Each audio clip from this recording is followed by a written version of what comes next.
बिस्मिल्लाहिर्रहमानिर्रहीम। अस्सलाम वालेकुम नाज़रीन, मैं हूं शहजाद मिर्ज़ा। आप देख रहे हैं हमारा यूट्यूब चैनल एक्सपोज न्यूज़।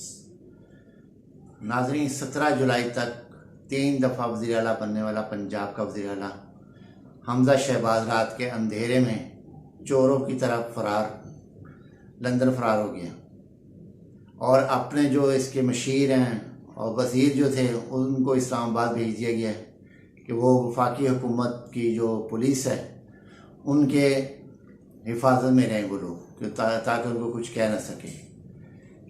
इतनी इन्होंने हलचल मचाई थी सूबे के अंदर। 63 लोगों की काबीना बना दी, मशीर वज़ीर बना दिए, खुद लंबे लंबे ऑर्डर शुरू कर दिए।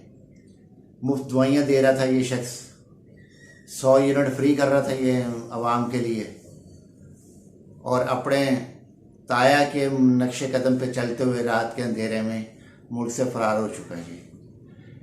मरियम सफदर भी फ़रार होने की कोशिश में लगी है, मगर उनका पासपोर्ट जो है वो है अदालत के पास, वो इसलिए फ़रार होने में नाकाम हो रही है बार बार। तो ये तो नवाज़ शरीफ को लेकर आ रही है, खुद यहाँ से भाग रहे हैं। तो कोई बाइद नहीं है, इसी हफ्ते में शहबाज शरीफ भी रात के अंधेरे से मुल्क से फ़रार हो जाएंगे।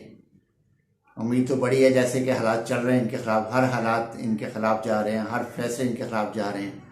पाकिस्तान तहरीक इंसाफ के ख़िलाफ़ फॉरेन फंडिंग केस करते करते ममनुआ फंडिंग भी केस भी पूरा मुकम्मल नहीं हो सका।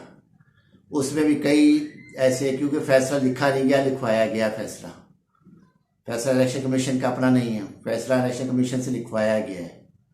तो उसमें भी इतनी सारी वो हैं, झोल है उनमें, और उनके फैसले में अजीबोगरीब वो तहरीर किया गया है जिस पे पता ही नहीं चल रहा है ये फॉरेन फंडिंग है, ममनुआ फंडिंग है। फैसला दिया क्या है ये अभी तक नहीं पता चल सका, ये फैसला दिया क्या है इन्होंने। और जल्दबाजी, उजलत और बुग़्ज़ इमरान में जो इनसे हो रहा वो करते जा रहे हैं। और 17 जुलाई को, 16 जुलाई, 15 जुलाई, 14 जुलाई, 13 जुलाई को ये हमज़ा शहबाज यहाँ लाहौर में और पंजाब में बढ़ के मारता फिर रहा था कि जी हम पीटीआई को जड़ से ख़त्म कर देंगे, हम अक्सरियत हासिल करेंगे, हम हुकूमत अपनी बनाएंगे। हुकूमत क्या है, ये तो मुल्क छोड़ के भाग गया। हुकूमत क्या बनानी थी इसने, हुकूमत तो इससे बन ना सकी और ये मुल्क छोड़ के फ़रार हो गया।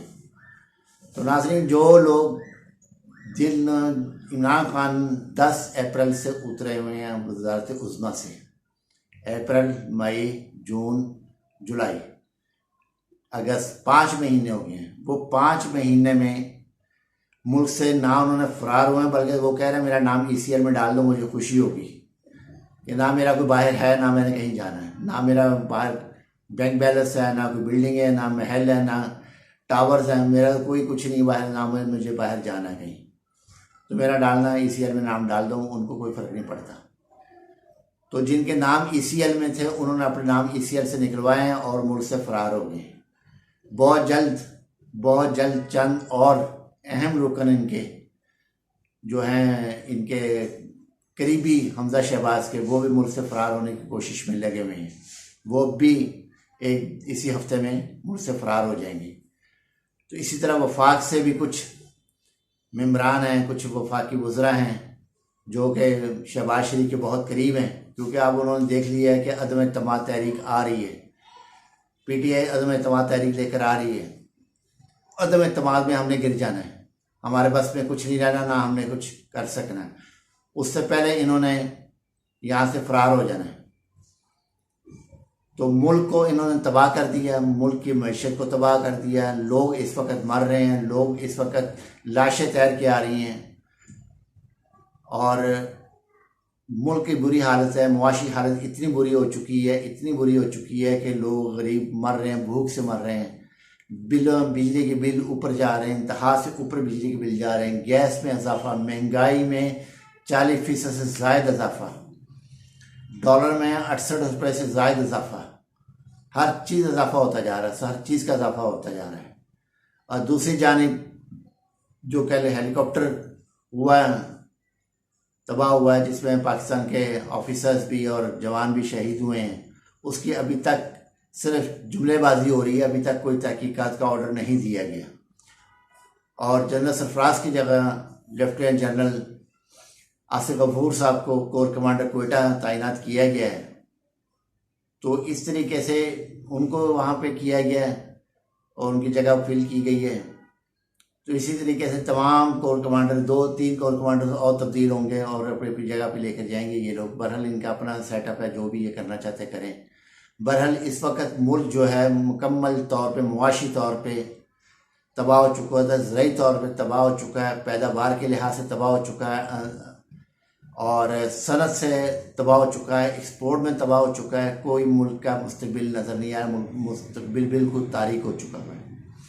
आप ये खुद चाहते हैं कि हमारे आ जाए अदम एतमाद आ जाए, हम सियासी यतीम बने और बन के हम मुल्क से फ़रार हो जाएं। इन्होंने मुश्किल से इलेक्शन में भी हिस्सा लेना है, कुछ लोग हिस्सा लेंगे, कुछ नहीं लेंगे।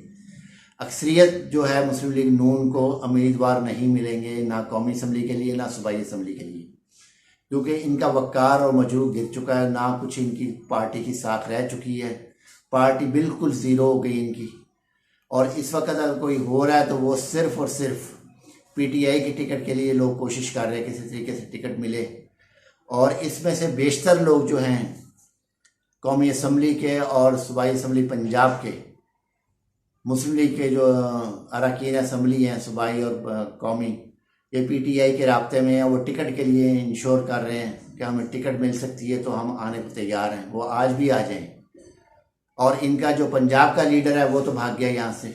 अब वफाक का लीडर कब भागेगा ये आप देखते हैं, कितने दिन में ये भागता है। उसके बाद जो पाकिस्तान की बेटी बनी हुई थी, नाम नहाद बेटी बनी हुई थी पंजाब की, अब उसको देखते हैं वो क्या करती है, वो कब भागती है, अदालत कब पासपोर्ट उसको वापस करती है। तो नाज़रीन, इस तरीके से ये है कि मुस्लिम लीग का जो बारे में हवा निकल चुकी है मुकम्मल तौर पे, ये मायूस हो चुका है मुकम्मल तौर पे। ना इन्होंने हुकूमत करनी थी, ना इन्होंने की है, ना ये कर सके हैं।